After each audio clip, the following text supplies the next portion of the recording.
سؤال من أم بنت في أولى ثانوي. بنتي عنيدة جدا وما عندهاش طموح ولا زالت تتبول على نفسها ومش مهتمة بنظافتها ولا بالبيت، ولازم أضربها وأهينها عشان تسمع الكلام. مش عارفة أتعامل معاها خالص.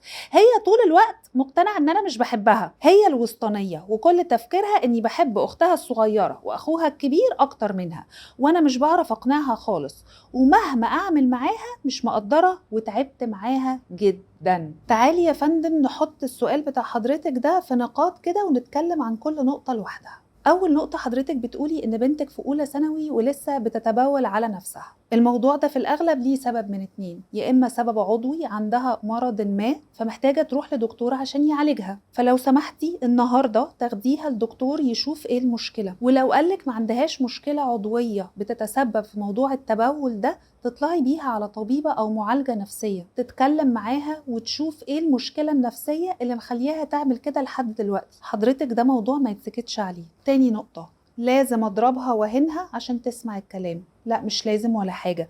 الضرب والإهانة مش وسيلة تربية ولا وسيلة تعليم، دي وسيلة إن احنا نخلي ولادنا يكرهونا ويعندوا معانا ويبقوا عصبيين ويبقوا أشخاص غير أسوياء. التربية والتعليم بيجوا بالصبر والتكرار، وأكون الملاذ الآمن من مشاكل وصعوبات الدنيا. لما الدنيا تقسى عليهم يجروا في حضني مش يجروا مني. النقطة اللي بعد كده، طول الوقت مقتنعة ان انا مش بحبها. معلش يعني، وهي هتقتنع ازاي لما حضرتك بتضربيها وتهينيها؟ هو في حد بيحب حد بيضربه ويهينه؟ لو ده تعريف الحب عند حضرتك، معلش محتاجة تراجعي نفسك، لان اللي بيحب حد مش بيضربه وبيهينه. وانا لو بحب بنتي بجد اساعدها تحل مشاكلها، ولو هي عصبية ولا عنادية لازم افهم هي ايه مشكلتها اللي بتطلعها في العصبية والعند. هل بتستنسخ سلوكي؟ هل عشان انا عصبية ودايما بضرب وبزعق هي بتقلدني ببساطة؟ فالحل ساعتها عندي مش عندها ان انا اهدى فهي بالتبعية هتهدى، ولا هي عندها مشكلة تانية كبتاها جواها فبتطلع في العصبية والعند معاكي؟ وفي الحالة دي برضو هتحتاج مساعدة من حضرتك قبل اي حد. وبعد كده حضرتك بتقولي مش عارفة اقنعها خالص. تقنعيها بإيه؟ الحب مش بالإقناع،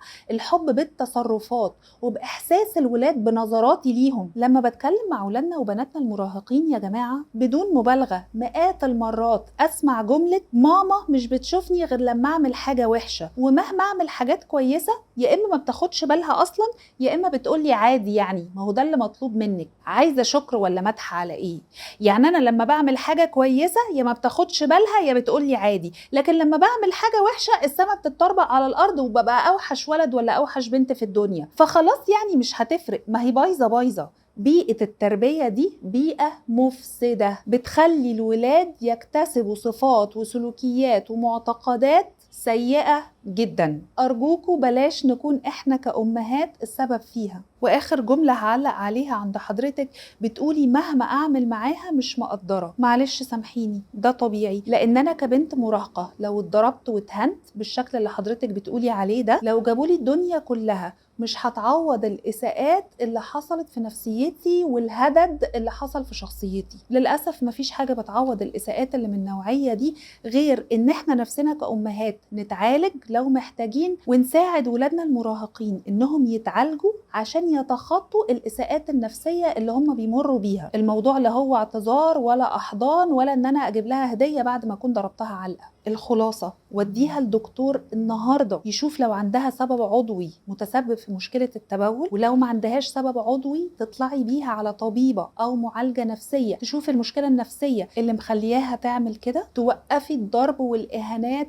فورا. الضرب والإهانات بيعملوا جروح نفسية صعبة جدا، وربنا يهدينا ويهدي كل ولادنا ويحببنا فيهم ويعين على تربيتهم يا رب. سلام عليكم.